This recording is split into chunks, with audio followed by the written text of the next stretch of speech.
이렇게 문 대통령이 직접 검토를 지시하면서 국제 재판을 통해 일본의 오염수 방출을 막을 수 있을지 관심이 쏠리고 있습니다. 법리적으로는 소송도 가능하지만 실제 피해를 입증하기는 만만치 않을 것이라는 우려가 나오고 있습니다. 김도원 기자입니다. 일본의 후쿠시마 원전 오염수 방출 결정 당일만 해도 정부는 국제재판소 제소에 유보적이었습니다.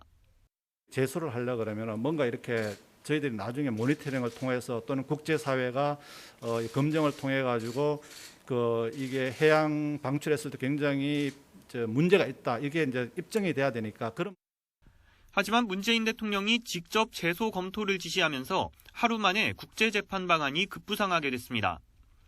유엔 해양법 협약에 따르면 국제해양법재판소는 최종 판결 때까지 해양 환경에 중대한 손상을 방지하기 위해 잠정 조치를 명령할 수 있고 당사자는 신속히 이행해야 합니다.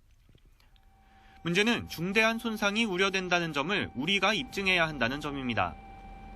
일본은 오염수를 국제 규제 기준에 맞게 정화해서 방출하겠다는 입장이고 이것은 기술적으로 가능하다는 게 국제원자력기구 IAEA의 평가입니다.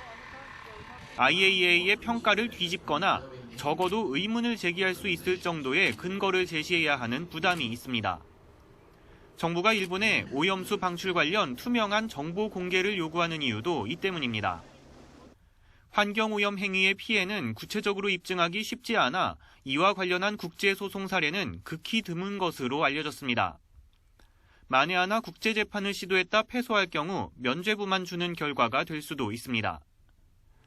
이와 별개로 외교부는 일본의 오염수 방류에 대한 국제사회의 관심을 계속 촉구하겠다고 밝혔습니다.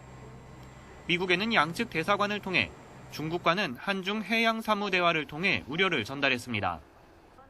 또 직접적 피해가 우려되는 태평양 연안 국가들을 상대로 장관급 논의를 통해 관심을 촉구한다는 계획입니다.